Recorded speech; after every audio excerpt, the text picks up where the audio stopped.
Millestki pole kasu päikese all. Tere! Mina olen Dione ja olen üks 3D koguduse juhtidest.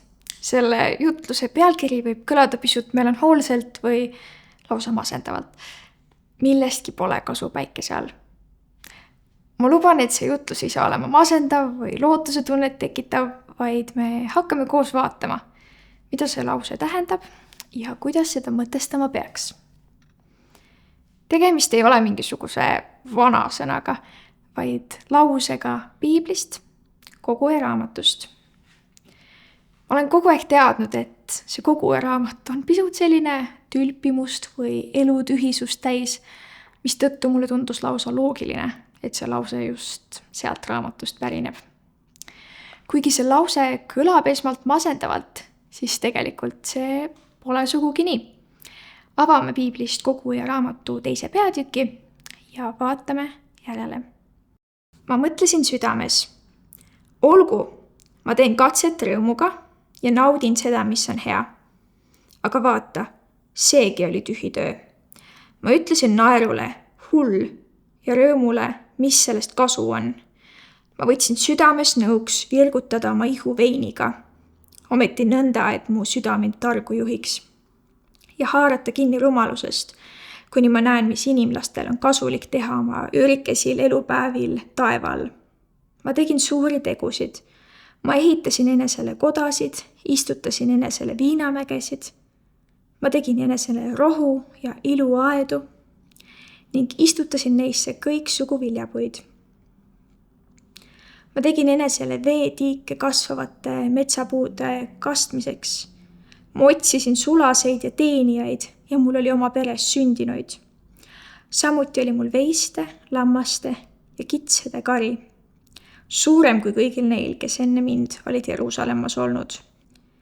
Ma kogusin enesele ka hõbedat ja kulda ning kuningate ja maade varandusi. Ma hankisin enesele lauljaid ja lauljannasid, samuti, mis inimlastele on naudinguks, palju naisi. Ma sain suureks ja ületasin kõik, kes enne mind olid Jeruusalemmas olnud. Mulle jäi ka mu tarkus. Ja mida mu silmad iganes himustasid, seda ma ei keelanud neile. Ma ei hoidnud oma südant tagasi ühestki rõõmust, sest mu süda tundis rõõmu kogu mu vaevast. Ja see oli mu tasu kogu mu vaeva eest. Aga kui ma vaatasin kõiki oma tegusid, mis mu käed olid teinud ja vaeva, mida ma neid tehes olin näinud, vaata, siis oli see kõik tühi töö ja vaimu närimine. Millestki pole kasu päikese all. Teeme seekord natuke teistmoodi. Pange kogukonnas video pausile ja öelge igaüks üks mõte, mis tekkis seda piibliteksti lugedes.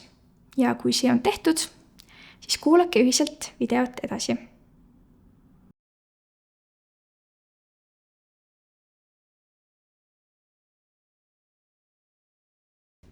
Loeme edasi koguja 2. peatükki. Kui ma pöördusin vaatama tarkust ning meeletust ja sõgedust, sest mida muud teeb see inimene, kes tuleb pärast kuningat, kui seda sama, mida ikka on tehtud, siis ma nägin, et tarkus on kasulikum kui meeletus. Nõnda nagu valgus on pimedusest kasulikum. Targal on silmad peas, aga alp käib pimeduses. Aga ma mõistsin ka, et see, mis juhtub ühele, juhtub neile kõigile. Siis ma mõtlesin südames, see, mis juhtub albile, juhtub ka minule. Aga milleks siis mina olen saanud targemaks kui teised? Ja ma mõtlesin südames, et kas see on tühi töö. Sest nii hästi targast kui albist ei jää igavest mälestust, kuna tulevasil päevil on kõik juba ammu unustatud. Jah, eks, suure tark nagu alpki. Siis ma vihkasin elu, sest see, mida päikese all tehakse, oli mu meelest halb. Sest see kõik on tühi töö ja vaimu närimine. Ja ma vihkasin kogu oma vaeva, mida ma olin näinud päikese all, sellepärast, et ma selle pean jätma inimesele, kes tuleb pärast mind. Ja kes teabki, on ta tark või alp, aga ta hakkab valitsema kõige üle, milleks mina olen vaeva näinud ja tarkust tarvitanud päikese all. Seegi on tühi töö. Siis ma mõtlesin ümber ja olin südames meeleheitel kogu selle vaeva pärast, mida ma olin näinud päikese all, sest inimene näeb vaeva tarkuse ja teadmiste ning tubliduse abil, kuid peab ometi kõik jätma osaks inimesele, kes selle kallal ei ole vaeva näinud. Seegi on tühi töö ja väga paha. Sest mis on inimesel kogu oma vaevast ja püüdeist, millega ta ennast vaevab päikese all? On ju kõik ta päevad täis valu ja ta töö meelepahanduseks. Ta süda ei maga isegi mitte öösel. Seegi on tühi töö. Ei ole inimesel midagi paremat kui süüa ja juua ja lasta hingel rahuldust tunda oma vaevas. Ma nägin, et seegi on Jumala käest. Sest kes võiks süüa ja kes võiks juua ilma temata? Sest tema annab inimesele, kes temale meeldib, tarkust ja tunnetust ning rõõmu, aga patusele ta annab ülesandeks korjata ja koguda, et seda siis anda sellele, kes Jumalale meeldib. Seegi on tühi töö ja vaimu närimine. Koguja teine peatükk algab sellega, kuidas Saalomon kirjeldab maailma pakutavate asjade testimist. Ta räägib, mida ta proovis teha ja millest ta proovis leida elule mõtet. Ta tegi kõiki inimlikult täitvaid ja rõõmustavaid asju. Ehitas kodu, tarbis alkoholi, tarbis meelelahutust, nautis rikkust, ta ei keelanud oma himusid, tundis rõõmu tarkusest. Peale kõike seda võtab ta oma kogemuse kokku 2 lausega. Aga kui ma vaatasin kõiki oma tegusid, mis mu käed olid teinud ja vaeva, mida ma neid tehes olin näinud, vaata, siis see oli kõik tühi töö ja vaimu närimine. Millestki pole kasu päikese all. Mida siis Saalomon üritab öelda? Saalomon võtab oma proovimised kokku sellega, et ilmalikud asjad tegelikult ei täida meid, need ei täida seda kohta, mida Jeesus on mõeldud täitma. Sellepärast ütleb ka Saalomon, et millestki ei ole kasu päikese all, viidates meie taevasele Isale. Viidates tegelikult sellele, et on ka päikese pealne, on elu pärast surma. On igavik ja on otsused, mis otsustavad ära meie igaviku. Ta tahab öelda, et igavikulistel asjadel on väärtus ja neist on kasu, sest asjad ei anna elule mõtet, nagu Jeesus annab meie elule mõtte. Rikkus võib tuua lühiajalise rõõmu, kuid Jeesusega on meil kestev rõõm. Mulle nii meeldib, et ka Piiblis on reaalne näide sellest, kuidas sul võib kõik olemas olla ja pealt näha on keegi nii rikas ja varustatud, et siiski lõpuks saab aru, et see pole see, mis on elu eesmärk.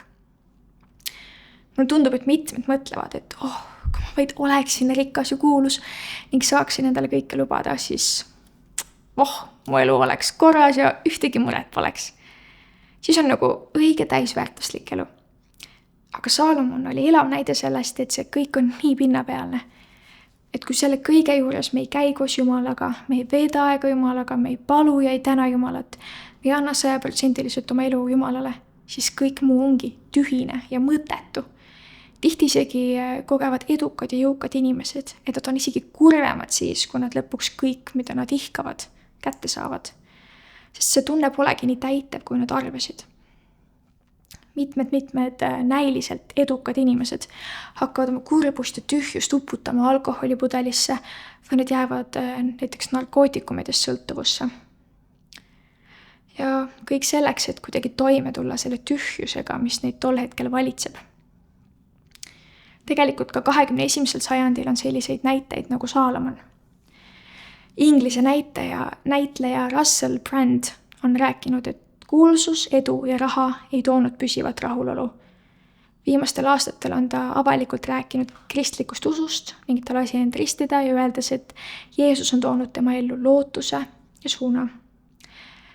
Metallibändi Korn kitarrist Brian Welch ütles, et miljonid albumid, maailmaturneed ja suur rikkus ei toonud rahu.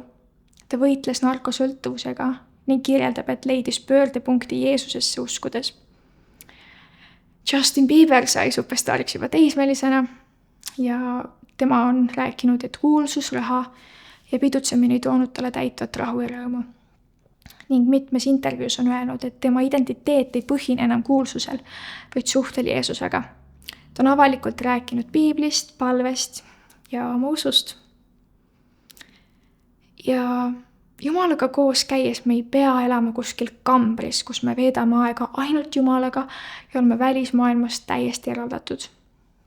Jumal on loonud ilusa looduse, et me saaksime looduses aega veeta ja seda nautida. Jumal on loonud perekonnas sõbrad, koguduse ja muud suhtevõrgustikud, et me saaksime veeta aega armsate inimestega ja olla sotsiaalsed. Me võime aja veetmiseks tarbida meelelahutust, me võime olla finantsiliselt edukad, me võime hoolitseda oma füüsise eest, me võime nautida sööki, jooki, me võime elada ilusas ja suures kodus. Aga vahe tuleb siis sisse, kui me ülistame neid asju ja kogemusi, mitte Jumalat. Kui me teeme neid ilma Jumalata ja leiame oma väärtuse selle põhjal, mis meil olemas on. Meie väärtus peab olema Jumalas selleks, et me oskaksime piiri pidada ka nende heade asjadega. Kui me veedame aega koos Jumalaga, siis me teame, et meid ei täida see, kui me passime terve päev telefonis. Me teame, et peresuhted on olulisemad kui ületöötamine, et palju raha saada. Me teame, et meie välimus pole number 1 ja kui midagi ka meie välimusega juhtub, siis see ei ole maailma lõpp. Ma toon teile ühe näite. Mulle üldiselt on meeldinud shoppamas käia. See rõõmustab mind, kui saan hea diiliga endale häid ja korralikke riideid. Pärast edukat shoppamist võin olla rahulolev. Küll aga on mu shoppamine täiesti teistsugune ja lausa mõttetu, kui ma olen enne seda olnud pikalt söömata. Siis mul ei ole jaksu, tuju on kehv ja enesetunne on halb ja paha on olla. Ja kogu shoppamise võlu ja lõbu on kadunud. Siis ma pigem lõpetan selle kiiresti ära ja otsin endale hoopis midagi süüa. Jeesus on nagu see täiskõhutunne. Jah, naljakas võrdlus, aga kuulake lõpuni. Jeesus on meie kui inimeste baasvajadus. Me vajame suhet Jeesusega, et me tunneksime end täidetuna, rõõmsana, rahulikuna ja armastatuna. Kui see asi lonkab ja logiseb, siis on ka muud valdkonnad sellest mõjutatud ja me ei suuda ka midagi muud nautida täielikult. Võib-olla olete kogenud, et kui pole ka sammu Jumalaga vaikset aega võtnud või on hoopis teil häbi mingi asja ees, mida te pole Jumalaga ära klaarinud või elate patus, siis muud asjad, mis teid muidu ka rõõmustavad, ei rõõmusta selliselt nende rasketel hetkedel. Siis on meie baasvajadus täitmata. Meil on vaja esmalt Jumalaga asjad ära klaarida ja siis saada täidetud tema poolt. Tahan selle näitega öelda seda, et asjad ja tegevused on toredad, kuid need ei ole mõeldud täitma meid täielikult. Need on justkui sellised vahvad lisafunktsioonid elus, mille Jumal on meile kinkinud, et meil oleks tore siin maa peal elades. Meil on vaja elus vett, toitu, Jeesust, hapnikku, toetavaid inimesi kõrvale. Ja mingi tegevus või asi ei saa neid baasvajadusi täita või asendada. Samamoodi nagu shoppamine ei täida mu tühja kõhtu. Ei saa ka mõni tegevus täita Jeesuse kohta meie elus. Me saame kasutada neid vahvaid lisafunktsioone selleks, et kui meie põhilised vajadused on täidetud, siis me saame veel nendest lõbusatest tegevustest lisarõõmu. Aga millel siis on väärtus siin maailmas? Kuidas me saaksime elada sellist elu, millest on kasu? Esiteks, inimesed. Inimesed on ainsad, kelle me saame endaga igavikku kaasa võtta. Ei ükski ese ega varandus ei tule meiega taevasse kaasa. Inimesed aga saavad teha valiku, kas nad valivad elu Jeesusega ja kui nad selle valiku teevad Jeesuse kasuks, siis nad saavad igavese elu Jeesusega. Meie ülesanne on täita Jeesuse jäetud käsku. Markuse 16:15. Ja Jeesus ütles neile, minge kõike maailma, kuulutage evangeeliumi kogu loodule. Meie peame andma teada neile, kes veel ei tea, et ka mitte valiku langetamine Jeesuse ja saatana vahel on ka kahjuks valik olla igavikus ilma Jeesuse ja igavese eluta. Elu Jeesusega on nii palju rohkem väärt ja meil on lubatud igavik Jeesusega. Seega, jagame seda uudist ja võtame nad endaga taevasse kaasa. Teiseks, õpime Jumalat tundma. Selleks, et meie elu lõpus saaks Jumal meile öelda, et olime tublid, head ja ustavad sulased maa peal, siis me peame tundma Jumalat ja veetma aega temaga, sest suhe Jeesusega on kõige olulisem suhe. Kolmandaks, teenimine. Inimeste teenimine ja Jumala teenimine, mis küll käivad käsikäes, aga on vägagi olulised asjad siin maa peal olles. Me saame neid armastada, neist hoolida, neid abistada. Matteuse 25:40. Ja kuningas vastab neile: tõesti, ma ütlen teile, mida te iganes olete teinud kellele tahes mu kõige pisematest vendadest, seda te olete teinud mulle. Lisaks saame teenida koguduses ja hoolitseda koguduse hoone eest, pakkuda süüa, teenida ülistuses, jagada sõna või hoopis olla ukse peal tervitaja. Neljandaks, Jumala loodu imetlemine. Me saame elada imeilusa looduse keskel, nautida Jumala loodud vilju, imetleda Jumala loodud maastikke ja erinevaid kultuure, mis siin maailmas on. Ja selle eest saame tänada oma loojat ja kiita teda. Viiendaks, üksteise julgustamine ja koos Jumalale järgnemine. Meil on privileeg käia selles elus koos kaaskristlastega ning üksteist julgustada, kui seda vajame, õppida koos Jumalat tundma, piiblit tundma, saame üksteist utsitada, elama jumalakartlikku elu ning olla üksteisele eeskujuks. Ja see kõik aitab kaasa sellele, et meil võiks olla üks täisväärtuslik elu koos Jumalaga ja et me ei langeks kusagile masendusse või auku. Kuuendaks, hoolitseme selle eest, mis meile on usaldatud. Hoolitseme oma perekonna eest, hoolitseme oma kodu eest, hoolitseme looduse eest, hoolitseme oma keha eest, et see võiks olla terve ja tervislik. Seitsmendaks, me näeme elu õnnistusena ja oleme tänulikud iga väikese asja eest. Me oleme tänulikud, kui meil on võimalus osta uus ja parem auto. Me täname Jumalat, kui ta kingib meile perekonna ja meie perre sünnivad lapsed. Me oleme tänulikud uue suurema kodu eest ja jagame seda õnnistust ka teistega. Võõrustame ja vajadusel majutame abivajajaid. Me näeme oma töökohta kui õnnistust ja võimalust tööd teha. Palume Jumalalt võimalusi, et seal olla õnnistuseks ka teistele. Ehk kokkuvõtlikult. Me saame elada väärtuslikku ja nii-öelda kasulikku elu, jagades evangeeliumit, veetes aega Jumalaga, teenides Jumalat ja inimesi oma ümber, julgustada kaaskristlasi, järgneda koos nendega Jumalale, nautida seda, mida Jumal on loonud, ülistades Jumalat selle eest ja lõpuks lihtsalt tunda rõõmu elust koos Jeesusega. Ja tegelikult sellised on kasu küll elul siin päikese all. Aitäh kuulamast!